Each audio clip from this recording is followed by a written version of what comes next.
The poem that I have for you guys today is one that I wrote a few years ago when my grandmother started displaying symptoms of having dementia.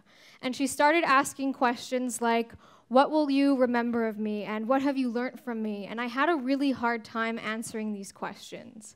And it wasn't because I didn't have responses to these questions, it was because Italian is the only language she speaks fluently, and I am very much not fluent in that language. So in order to help cope with the frustration of not being able to give her answers that were satisfying to me or to her, I wrote this poem. And unsurprisingly, this poem is dedicated to my grandmother, who has made my own ladder significantly easier to climb. Here it goes. When the dementia started, she looked for leftover traces of her wisdom in me. If her own brain couldn't be an accurate map of her brilliance, then maybe mine could be. My Italian is so poor, I am missing the words to validate her to the extent that she deserves. Italian was my first language, but with a lack of practice, it is a friend from long ago who I know is grown up now, but who I can only picture as a child. We are learning that we do not always remember the most important parts of ourselves.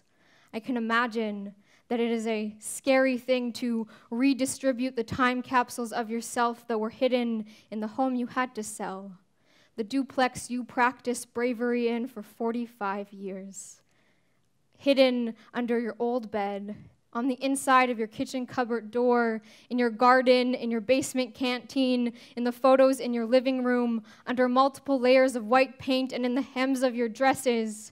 I can imagine that it takes courage you didn't choose to take these time capsules and trust that the people you bury them in will keep them safe.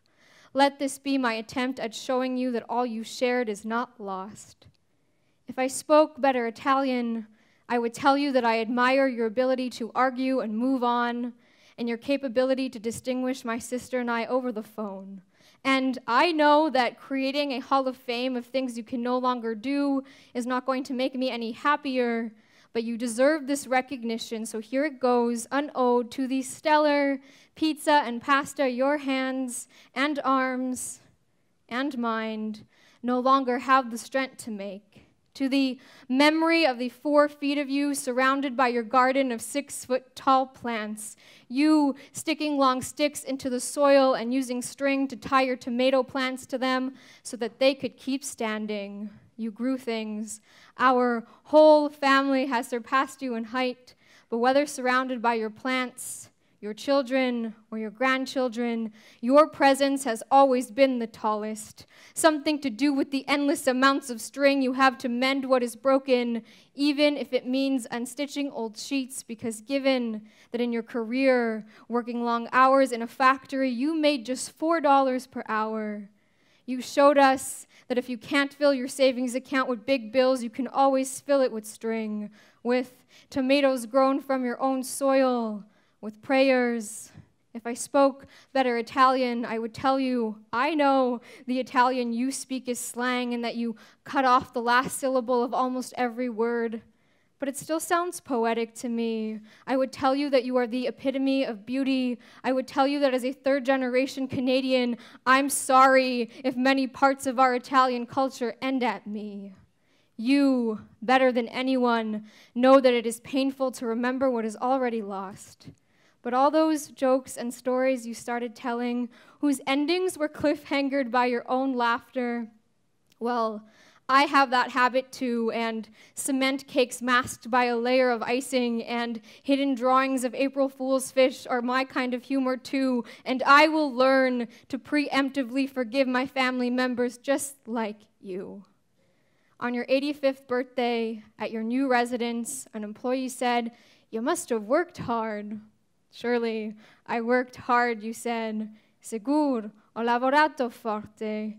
In a time and place where we often take education for granted, they don't always tell you that it takes more work and dedication to build yourself when you only finish the 3rd grade than it does to earn a degree or 2.